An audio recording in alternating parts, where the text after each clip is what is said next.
All right, guys, it's a couple minutes past time to get started here, so we need to get going. First of all, good morning. Good to see everybody. We are on lesson 6 in the book. That's page 31. Impacting your kids for life. So, this lesson is going to be we're going to be talking a lot about um, changes we've experienced in today's time. We've talked a little bit about this in some previous classes. We're also going to be talking quite a bit about patience, just in general, because that's going to contribute to some of the things we're going to close with. So, first off, I want to consider what we talked. We talked a little bit about this the last lesson, but just our cultural and modern time challenges that we face as parents. And consider some of these statements or questions. How convenience has impacted us and our children. Does the fact that everything is so quickly accessible and easier to access make it harder for us to teach patience? Um, have we, parents and children alike, been spoiled to everything is supposed to work at the push of a button? Um, what do you guys think about some of those statements or questions? Would you agree, disagree? Does it create challenges for you in parenting, do you think? What would you say? I think it does create challenges because sometimes we're going to go out to eat. Kids are like, let's go here because the food comes out really fast. And just little things like that. Sorry, like the other day, Claire's like, I'm bored. I said, good. Find something to do. Yeah. Yeah. Kind of skipping ahead. Like kids. And I feel like the more that they're exposed to like tablets and stuff like that, it takes the imagination and the kid part away from them a lot. I would agree. Anybody else?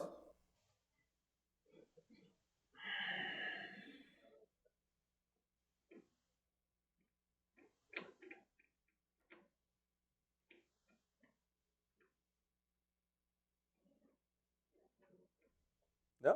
That's it? Did he nail it right there? I think that's a very very good feedback, and it does summarize a lot. I mean, we can take that and apply it to several different other things. It's still the same principle that we're so used to everything being accessible. Like we say, a drive-through. Hundreds of years ago, you couldn't just drive through a farm field and farmer come bring you out a burger ready to go. They had to butcher the cow. They had to do all this stuff to get it prepared if they even made burgers back then. So yes, Do you think it might affect us as parents when we're raising kids? absolutely. Like, why are you still dealing with this issue as a parent to a child? Why are you not progressing? You know what I mean? I wonder if that can affect us too, because we're exposed to this. We had it back then, yesterday type attitude. So I wonder if that can affect us when we're trying to work on helping our kids are doing it. Yeah, I don't want to blow that out of proportion. I'm just wondering if mindset-wise, I say to do something, you're supposed to go do it. You're supposed to get it done. That may have been that concept may be there for generations back, but in terms of us being spoiled to something happening right now outside of that or in the workplace, and we bring that home with us and we say, I say to one go and he goes. I say to one come and he comes. My kids are supposed to do the same. I also just feel like information is much more accessible and just like opinions about parenting and comments from other parents and like if you have a parenting problem you immediately post it on Facebook instead of asking like your mom or something. So I feel like that affects our parenting is just we're looking in different places for more accessible information. Yep. That's the next point. Same. I mean, it's not technology, but just the idea of, I love the conveniences. I mean, they are handy. They make life a little faster pace. Nothing wrong with slowing down. But I think to this point, spiritually, that this lesson tends to head towards. It takes more than going over one time, 2 times with our children. It's gonna take patience on us and them to grow. Why don't you get it? Shake it. Yeah. It's gonna take time to grow roots and develop and, specifically about faith, and it's gonna take time for that those points to seep in and to take root and to grow, and that's easy to get frustrated about. And we want those instant results in all of our spiritual lives, but it just takes time. Yep. And that's something we got to work on individually too. If we think about as adults, changes in our professional life or in our job, if a process, a procedure, or policy changes, and we've been used to something for years and years and years, do we just get it overnight? It's like, oh, okay, yeah, I'm fine. I'll soak this in, and tomorrow I'm going to be putting this, executing it perfectly. No, for a lot of people, it's a frustrating series of weeks or even months to get to that pin down. That's why they give us dates expected by. They give grace period. Take that, now bring that to your children. Everything we teach them through life is brand new. That they're having an acclimation period for everything we're teaching them. But are we allowing, are we giving patience and showing that same grace that we're even showing in a professional world? Are we showing it to them in our family or spiritually? So, just like Audrey said, to seek out information, I don't send my kids to the library to find information. I'm like, well, hang on just a second, Oh, it's right here. Years and years ago, some of us in this very room could go to the library to find information, check out a book. So we are spoiled to information now, and I think we're even conditioned to check it immediately. And again, everything I talk about, I'm always preaching to self, but if your phone dings, do you pick it up? I'd say for the most part, we usually do, okay? Especially if we've contacted somebody or something and we're like, hey, just checking on this. And we set our phone down and we start to walk away, ding! Oh, yeah, okay. I think we all probably do that to an extent sometimes. Does that become a priority? Is that what we're used to? Or have we conditioned ourselves to find that information immediately? You post something on Facebook. The first ding you get on a like, who liked it? Do we do that? What about something technological doesn't work right away? How do we respond? I see Brad laughing. I know this has come out of my mouth. It's like, I paid for this expensive piece of technology and it's supposed to work right away. It fails, one day. This is a piece of junk. Because we have no patience with it or we don't want to mess with it. We just want it to work. All these things definitely, I think, impact us in our thought process, how we are thinking about patience, what are our expectations, because everything's it's supposed to work and it's supposed to work now. So, with that in mind, consider some other things. Many have allowed themselves to be conditioned by a standard, which is set by society, or just because of this technological age, that is contrary to how God wants us to be. What has happened to patience? I thought of this. If we're failing at patience as a parent, what do you think will be the effect on our children and future generations? If we can't even control our own patience or be an example of patience, what are we expecting of our children? And then how is that going to move forward? So, what has God told us about patience? Well, here's a few. This is not everything, but here's a few things to consider. One, patience is a fruit of the Spirit. But the fruit of the Spirit is love, joy, peace, patience, kindness, goodness, and faithfulness. Galatians 5:22. So this means patience is a sign of spiritual maturity and evidence of God's work in us. It's not just a good character trait, it's a spiritual fruit. Patience produces character. Not only so, but we also glory in our sufferings because we know that suffering produces perseverance, perseverance, character, and character hope. Romans 5:3-4. So learning to wait and endure shapes who we are. It's how spiritual and emotional muscles are built. Love is patient.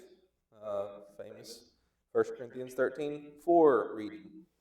So this verse often read at weddings, is foundational for all relationships. Love without patience likely isn't truly love.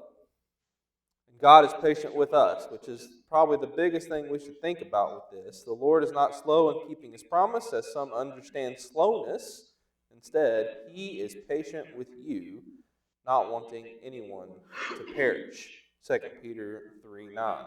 So God's patience is rooted in his love. Recognizing how patient he is with us should inspire us to be patient with others, especially our family. I want to take that and look at Luke 15:11-32 together for a second.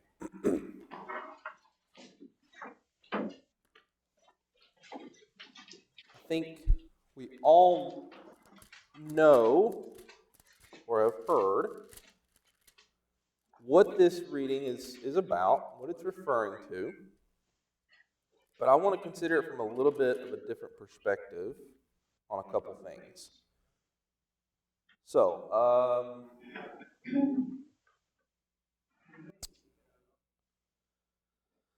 let's start in verse 11 there. And he said, there was a man who had 2 sons, and the younger of them said to his father, Father, give me the share of property that is coming to me. And he divided his property between them. Let's pause right there just for a second. That first part, gotta get down to my notes here.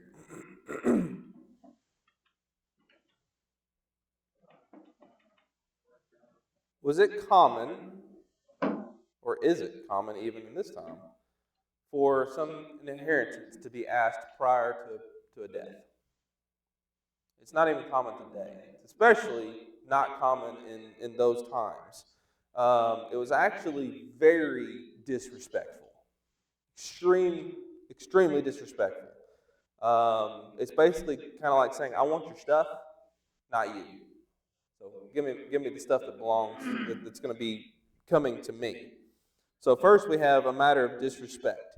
Do you think there is a matter of impatience in that? He basically just told his father, you're dead to me now. Yeah. Give me what's owed to you. Yeah, you're dead to me now. That's exactly right. So, we already see kind of a bad mentality of this child, which I think you could go down all sorts of roads if you really wanted to blow this up and out of proportion. What kind of kid was this? Just how bad was he?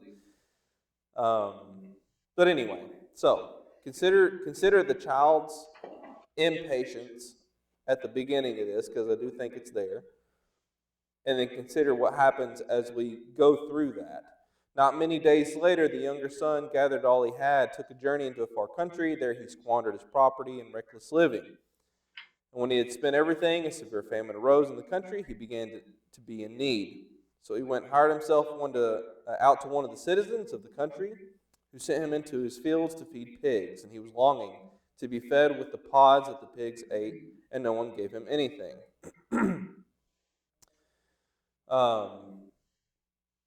Let's skip down to, we'll read 17. But when he came to himself, he said, how many of my father's hired servants have more than enough bread, but I perish here with hunger?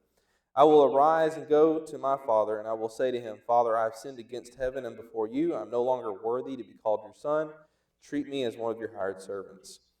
And he arose, came to his father, but while he was still a long way off, his father saw him and felt compassion, and ran and embraced him and kissed him.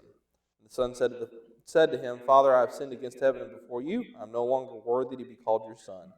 But the father said to his servants, bring quickly the best robe, put it on him, and put a ring on his hand and shoes on his feet. And bring the fattened calf and kill it, and let us eat and celebrate. For this my son was dead and is alive again. He was lost and is found, and they began to celebrate. His older son, here's kind of your part 2 factor here. His older son was in the field, and as he came and drew near to the house, he heard music and dancing. He called one of the servants and asked what these things meant. I think it's interesting that they were already partying before the son came back. Like it's already going. Your brother has come, your father has killed the fattened calf because he has received him back safe and sound. But he was angry and refused to go in. His father came out and entreated him, but he answered, Look, these many years I've served you, and I never disobeyed your command. Yet you never gave me a young goat that I might celebrate with my friends. But when this son of yours came, who has devoured your property with prostitutes, you killed the fattened calf for him. And he said to him, Son, you are always with me, and all that is mine is yours. It was fitting to celebrate and be glad, for this your brother was dead and is alive. He was lost and is found.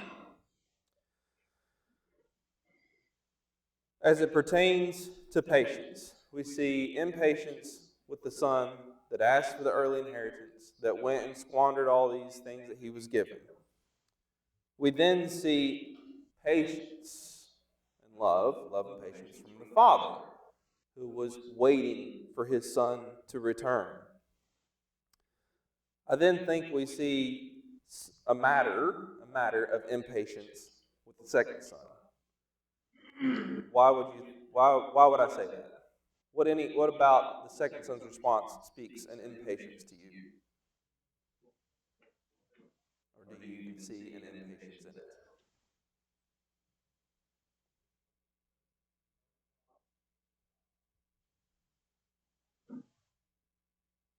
Was he willing to give time to even understand before he reacted? No. He let anger overcome, right? Emotions overcome. He didn't give time to process what was going on. He didn't care about asking until the father came to him to explain.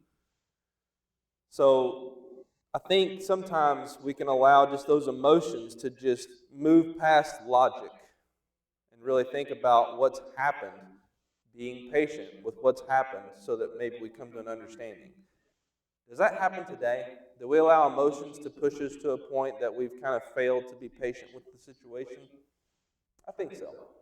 I think so.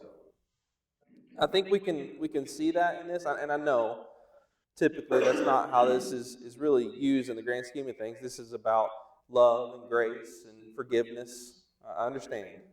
But I also think we can look at this from just a little different perspective and consider what we see in here about patience and how it applies to us. So anyway, that's not in the book. I just kind of wanted to chew on that for a second. Even younger son, I mean, patience, to gain it, it's going to cost you something. In this case, the younger son, for him to realistically gain his inheritance, to be patient for it, when he gained it, it's going to cost him his father. It didn't cost him anything to get the goods, so why care about it? He lived frivolously and spent it all, and when he finally came to himself, and I love that when he came to himself, verse 12 it says, give me, verse 19, the King James says, make me. So he had this a deep sense of change due to repentance. I mean, it cost him himself. He finally gained a bit of understanding and patience because it cost him himself. Yeah. And I think at that point he was where he should have been to begin with. Yep. You nailed, actually, I had a first point written in my notes, which was impatience disconnects us from relationships. And that's exactly what Sam was talking about. The second note I had was impatience leads to premature decisions. Impatience blinds us to consequences. And then the fourth, which you can pull from this reading, is that sometimes God lets us walk away, lets us suffer the consequences of those decisions, but also what the story points to is he waits for us to return. When we've been at our low and we realize what we've done and we want to come back to him. So there's four other points to consider. Let's see. So Sam said something that this is really just a side note for young parents. I promise you will see a difference in just giving your child everything they ask for versus making them earn it or even making them pay for it themselves. They will treat it very differently. Also, if we just keep handing them the things through life, what expectation are we setting forth? It's always, I just got to go to dad for it. Just got to go to mom for it. All I got to do is ask and they're going to give it to me. Well, if we constantly do that and they don't ever learn that it's earned or that there's some care in this, thoughtfulness in this, then as they get older, things are going to mean nothing to them. And they're going to expect everything to be given. They won't want to work for it. It'll hurt your relationship because as soon as you finally say no later in life, guess what you're going to get? Anger. We set ourselves up for failure when we do that. So that's also an interesting thing we can consider even from this reading. Okay. Well, thanks for bearing with me through that random thought I had last night.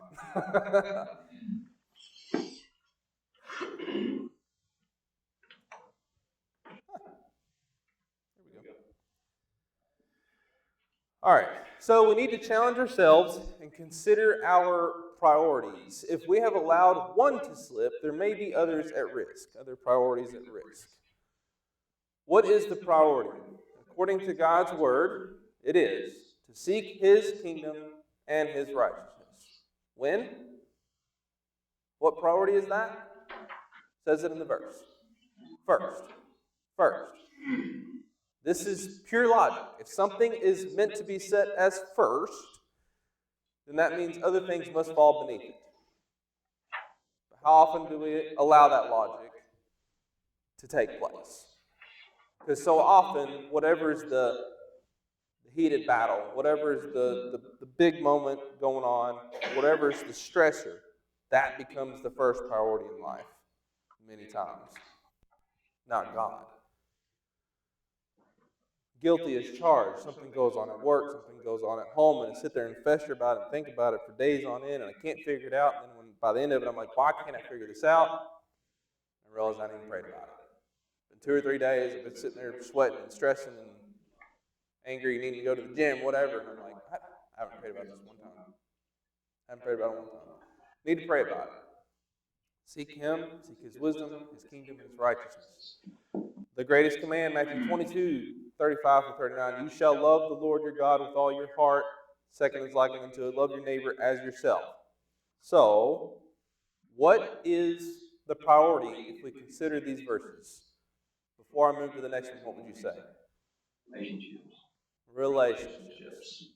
Relationships are the priority. The first relationship, we're all aware of this, is to God. Do we, well, I'll just say this. We need to, as parents, teach this to our children. They need to understand that I love you. I love you with all my heart, but God is first in my life. We set the example. We set the precedent that you are my family. I will care for you. I will provide you. I will protect you with my life. But God is first. God is first. And then, based on His words, to others, our neighbors as ourselves, our family, the lost, we have a priority to these folks, to help them, to serve them, to protect, to guide, to be a light to them. So relationships are the most important thing. It has nothing to do with our income, where we live. It has nothing to do with our status or what we're doing in life, so on and so forth. A relationship really costs us nothing. A relationship is built upon going up to someone and saying, hi, I'm Luke. Who are you? It's nice to meet you. I've been fortunate to be raised in the church and be taught this word and God's word. I want to share that, if that's okay with you. Does that cost me anything? Does it matter who I am at that moment? Not really. Relationships are basically free. Cost us nothing to do this.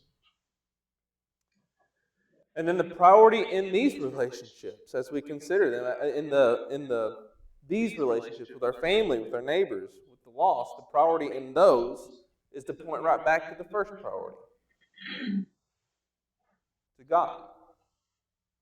I want to build this relationship with you. I want to share my love with you, and concerns and prayers, because I want to honor God. Because He says to seek Him first in all His righteousness. This is what we must teach our children. This goes right back to the Deuteronomy passage that we spent a whole week on. that we speak of it in all actions of life, in all walks of life, in all areas of life, at all times of life.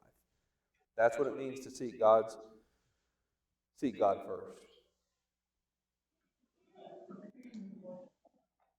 Any other comments on this? Because I'm going to move to the next point. Okay. So, as we consider these relationships, and they're on our mind now, we're thinking about what that looks like in our family dynamic. How am I doing with my children? What am I showing them? What's the example I'm setting? We've all probably been asked this question. Hey, you've got an hour to live. Hey, you've got 5 minutes to live. Whatever. Fill in the blanks. What do you do? What are you going to do with that last hour of your life? Comb your hair? Clean your room? Probably not, right? I need to finish that task for work. Oh man, I didn't get that turned in on time. What difference does it make? Got an hour to live. Nobody's caring about those things. I would guarantee though, all of us in the room would think about our loved ones. Everyone in here would think about your loved ones in those last few moments. I'm sorry, you have an hour to live. I want to see my family. I want to hold my family. At most, I might send a message to my dear friends. Love you guys. But I'm with my family, right? In that moment. That's not very long. But you want to pray together, probably. Share some of those last messages that are really important, likely about God. Maybe that's when we start using those David and Solomon phrases a little bit more. Just fear God and keep His commandments. Trust in God. Don't worry about me. I'll be okay. This is what's important in life. Love God. Just always love God. That's what we're saying in the last moments, right? What about our living moments? If we're willing to say that, no, this is what my last moments look like. If we're willing to talk about that, and that's what it looks like, are we also letting that be our living moments? Food for thought. I'd say most of us are, but I feel like it does send it home a little bit more, emphasize it just a little bit more. If that's what's important in the final moments, that's what's important all throughout life. So it needs to be important all throughout life. So, are our priorities we list in our last moments truly the priorities we have in our living moments? Luke, I think that also goes back to, sometimes we think about big things and we ignore the little things. We think about, with patience, we think about, technology, this, that, and the other. But we don't think about the little ways that we teach patience and the little things that we ask them to do, the little things that we do ourselves, my kids always want to help whatever I'm doing. And sometimes their help is not really that helpful, but that's not the point. They want to learn and they want to help and they want to be a part of whatever I'm doing. And so I can say, hey, I just leave me alone and do this. Or I can say, okay, let me find you a little job to do. Let me let you hold this or do that. And it's going to take me 3 times as long. But there's an extra benefit that I've seen for a long time, and certainly not today. But even little things like, one of them says, "Will you hold this for me? Will you carry this for me?" I say, "No. You are perfectly capable of doing it." I tell Avery all the time, he wants me to carry him somewhere. So you wouldn't pay good money if you learned to walk. So get to it. But it's little things like that in the moment can seem like, well, just be easier to do this, that, and move on. But what's easy is, and it doesn't seem that big, but it's the accumulation of those little things that become a big thing. And the way we build relationships and the way we, just instill character. I tell you, Personally speaking, that's been hard. Nathan will probably be able to relate, and I can't wait till Gally gets old enough to help you with some things. When you're working on something and you have OCD about tight corners or a tight fit or a screw going in the right way, not head not sticking out, and you're like, no, I'm going to do this because my eye will twitch if it don't get done right. But then your son comes up, 6 years old, and said, "Can I help you screw that?" And you're like, "No." How hard is it to say yes? You know, and if I had to do it, just redo it. But in the moment, he just wanted to help Dad. He just wanted time with Dad, right? Tell you, there's some things that you just need to let go of. You know, we think about teaching our kids patience, but honestly, it's the biggest struggle for me. I think I'm more impatient than my kids. And one of my best friends lost her little boy a year ago, and he was the same age as Wesley. And she told me, like, you know, just with Presley, she said, just really enjoy every minute of it. Like, I know it's cliche, but just do it. You just don't know. And it really changed my perspective on patience with her, because she does want to help a lot. And it also caused me, I believe in telling your kids no, and I believe there's times that you should. But for little everyday moments, it caused me to stop and think, why am I saying no? Like, am I saying no because I just want to get something done real quick, and really I don't have to, like, it can take longer than it needs to do? Or am I saying no because she needs to be told no? And that has helped me a lot, to just step back and be patient as well. Okay, why do I want to respond this way? Is I'm impatient, or should I take this as a moment to enjoy with her? Like, it's a little thing, like he said, like helping me with the dishes or the laundry. Am I saying, no, you can't help me right now? I'm impatient because she really needs to be told no. And I think that's been a big lesson for me, is to step back before I react and say, should I use this as a moment to just really cherish the blessing that she is, and to maybe use it to teach her something? Just enjoy the moment with her versus, oh, I got to get this done right now. Yeah. And that is so hard. I think that does take time. The other expression that goes along with that is pick your battles, which that's a tough one. That's a tough one. You know, if your kid's headed down a road and you're like, man, this could turn into something worse. Do I need to address this now, or do I let him be a kid?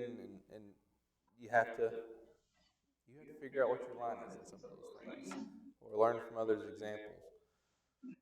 But yeah, you don't want to go to the extreme where you're like, what is it called, Yes Day, the movie or whatever, where just everything's what the kid wants to do all the time. That also sets you up for failure.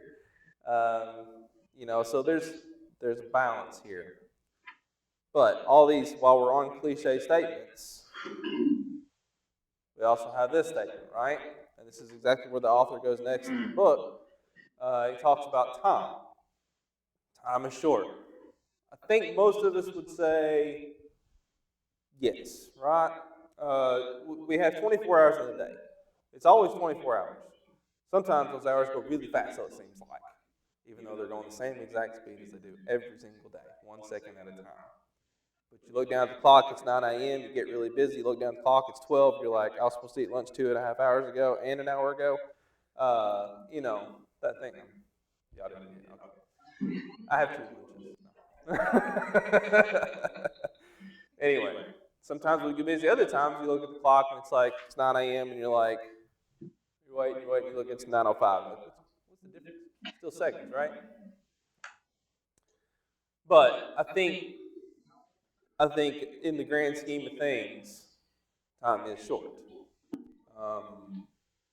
So as we consider this time, and I was just talking about this, I think with Brad maybe, you know, we have a 17-year-old now, turned 17 into last month, and I don't know, why I always think about it every year. Man, we have a 15-year-old. Man, we have a 16-year-old. Man, we have a 17-year-old. We have one more year, right? Then you look back at all the things, and you're like, where did it go? But at the time, when they're 3 and they're tearing everything up, and they're 6 and they're wild and crazy, and they turn 13, it's dramatic as all get out, and you're stressing over all those times, and they're going through all their changes, and you keep thinking, when will this end? When will this end? And then they're moving out of the house. Time is short, right? So do our kids have time to grow up? Do you find it difficult to balance letting them be a kid, yet holding them to a certain expectation? I have. Maybe you've experienced that, maybe you haven't.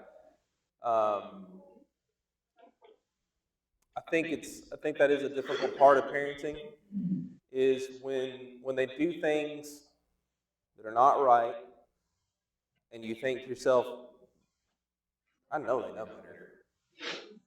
They should know better. Or when they talk to you a certain way, and you're like, am I supposed to smack them right now, or am I supposed to give this a second? We all go through these. We all go through these situations. And I think generally we do hold our kids to a high expectation. Now, I don't know if that's driven just by being a parent, or if that's driven by kind of where we're at in society, when we have so many of these, your babies in the whatever percentile. And we get super excited when they're the 90th percentile.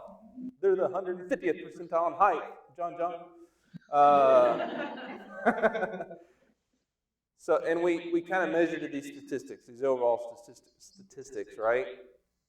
And I think we can tend to do that, when in the comparison, we talked about this before. If someone else's child who's the same age as my child, and they're reading, they're 4 years old reading 10-year-old books, and then my child's 4-year-old barely can read a 2-year-old book or whatever, sound out the word "the." We start to say, well, you should be there. You should be at this level because they're at that level and they're your age. Comparison game, right? We do that with society. We do that in our lives as adults. I think sometimes we may look at situations that others are in and say, well, they're doing it. We should be there. We should be doing that. We hold high expectations. When we do that, do we give enough grace when they're a kid to be a kid? I hope you know what I mean by that. And with all the balance in mind and all those things in mind. What about Ecclesiastes 3:1? Let's look at that. Or if anybody's there, go ahead and read it. Whoops.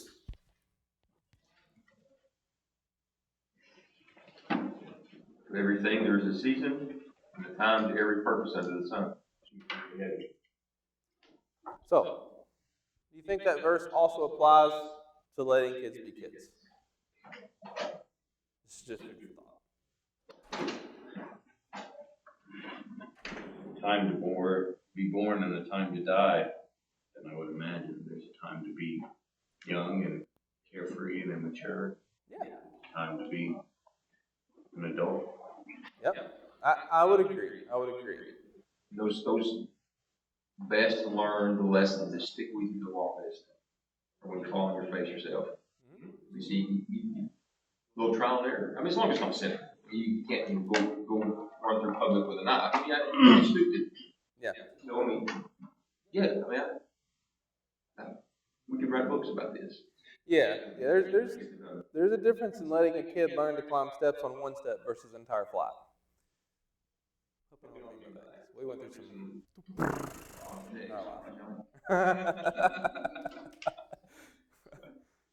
Absolutely. What about 1 Corinthians 13:11?